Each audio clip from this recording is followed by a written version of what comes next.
Bora lá, pessoal. Muito bom dia a todos. Max Braga por aqui, 19/5/2026. Esse é o Morning Call aqui do canal. Já tô pedindo desculpas, vai ter bateção aqui do lado, tá? Não tem jeito. Tô esperando já um tempão, nada, e eu preciso gravar o vídeo, evidentemente. Então vamos lá. Mercado doméstico, então, semana começa com a atenção, né, a deterioração, então, dos dados da atividade econômica do Brasil, fato. E o IBCBR, que eu falei ontem dele aqui, da divulgação dele de março, que é uma prévia do PIB, né, considerado, registrou uma retração, uma queda de 0,7%, é bastante, né, para uma comparação mensal. A expectativa era de uma queda de 0,2%, né, então ficou abaixo ainda da expectativa. E reverte a alta, né, que foi observada aí no mês passado de 0,6%. Então fica no negativo, mesmo considerando a alta, tá?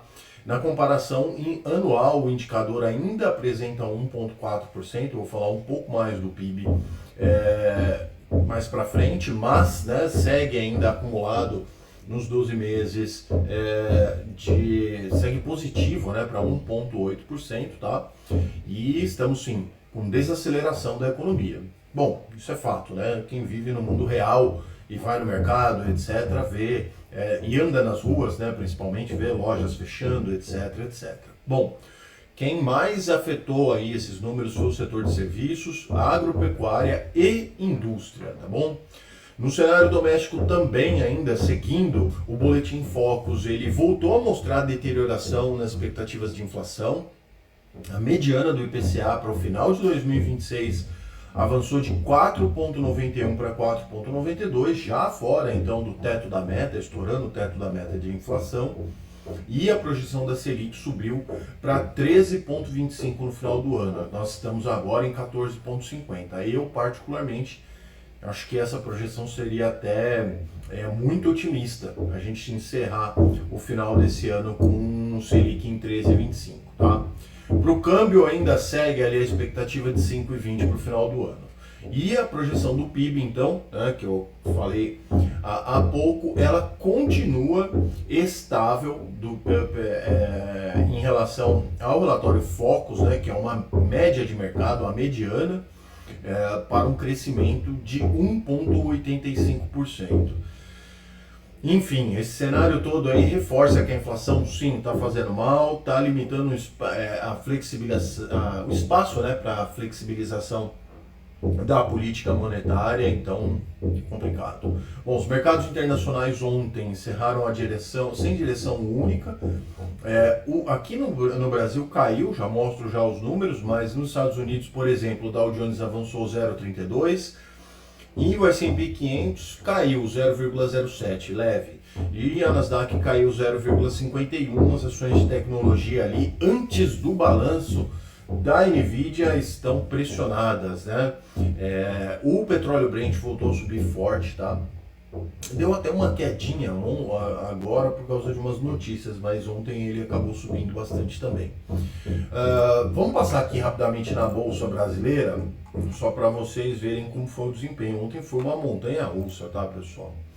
Então, na frente dos dados já aqui, caiu ontem o Ibovespa de novo, né? 0,17% de queda, 176.975, e o dia foi bem, ó. Para ver como o dia foi bem de aversão ao risco, foi um dia bastante volátil. Já no finalzinho da tarde, a Bolsa estava ali rondando os 175 mil pontos, acabou conseguindo uma recuperação no final da tarde. Então aqui estão os dados as maiores altas e as maiores quedas, tá bom? Eu já volto com mais matérias para vocês. Vamos falar da abertura de hoje, porque nós temos os índices norte-americanos em baixa, mas algumas outras partes do mundo mistos ou em alta, então bora lá. Basicamente, Estados Unidos pressionado por tecnologia, né, os índices, as ações de tecnologia esperam ali, tá meio que puxando, né, o balanço da Nvidia vai definir muita coisa aí, balanço trimestral, né? E os investidores aguardando ainda algum sinal de paz lá nos Estados Unidos, porque em uma publicação, então, na rede social dele próprio, né, o Trump, anunciou que estava cancelando um plano de atacar o Irã agora, nesta terça-feira, hoje, enquanto estamos falando, depois que o chefe de 3 estados potenciais ali, de 3 potências do Oriente Médio, ali pediram para esperar. Eu falo mais disso quando eu for falar ali do petróleo. Na frente da corporativa, então, Home Depot, Eagle Materials, Amer Sports devem reportar seus resultados antes da abertura do mercado, e todo mundo ali também atento aos dados de vendas pendentes de imóveis residenciais referentes a abril. Dow Jones Futuro, então, 0,10%, S&P Futuro 0,18% e Nasdaq Futuro 0,30%, todos no campo negativo, tá, pessoal? Mercados na Europa operam em alta, recuperando também parte das perdas dos últimos dias, e os investidores avaliando ali o cenário geopolítico da região. Na frente econômica, o destaque fica para a região do Reino Unido, que subiu para 5% a taxa de desemprego até março, né? Isso era 4,9% em fevereiro, então subiu um pouquinho ali. E existirá, então, agora, nesses dias, vão ter uma reunião dos ministros de finanças e presidentes dos bancos centrais do G7. Termina, né? Está ocorrendo, ela termina agora terça-feira em Paris, hoje também, mais conhecido como hoje. Estoque 600, tudo positivo, tá? Estoque 600, 0,86, Alemanha 1,25, Reino Unido 0,67, França 0,80 e Itália 0,30 de alta. Pacífico, Ásia e Pacífico, mercado sem direção única, com o petróleo ali, chegou a estar em queda depois então desse anúncio do Donald Trump de dar uma segurada ali naquele ataque. Investidores também repercutiram o PIB do Japão, o crescimento no primeiro trimestre, mostrava um crescimento de 2,1% na base anual, a estimativa era de 1,7%.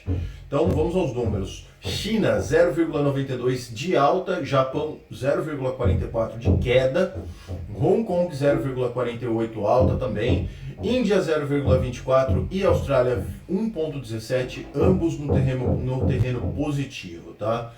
Preço do petróleo então recuavam após o ataque ao Irã planejado por Trump ser adiado, assim por dizer. É um apelo de seus aliados no Golfo Pérsico, líderes da Arábia, Catar, Emirados Árabes Unidos pediram para adiar o nosso ataque militar, essas palavras do Trump na sua rede social, contra a República Islâmica do Irã, que estava agendado para amanhã, isso ele disse ontem, pois as negociações sérias estão em andamento. Então, devemos aguardar para ver o que sai disso. As condições de minério de ferro na China, por sua vez, também no vermelho, com as medidas mais rígidas de controle da China sobre a capacidade de produção. Brent, então, está caindo agora, né? 1,38% ainda aos 110 dólares e 55 centavos o barril.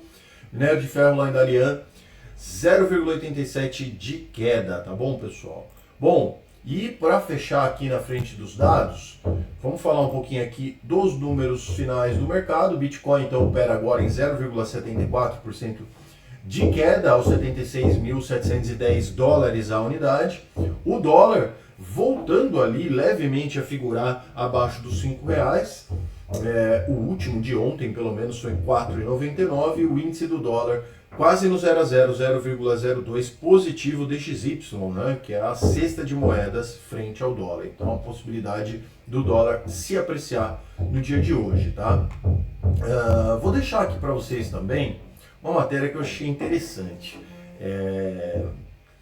A gente vai ter a nova imposto para os super ricos, né, classe média, etc., alta renda. E claro, eu trabalho com clientes de alta renda, sim. Nada impede de você investir com pouca renda, mas enfim, vamos seguir. Que está falando aqui, né? Eu não vou ler toda a matéria, mas é intrigante, né? Com o novo imposto mínimo, embaralha o cálculo de qual rende mais. É só no Brasil que acontecem essas coisas, né? Um produto isento, está falando aqui, segundo especialistas, dependendo do valor, eu não vou ler a matéria toda aqui, vou deixar lá na descrição do vídeo.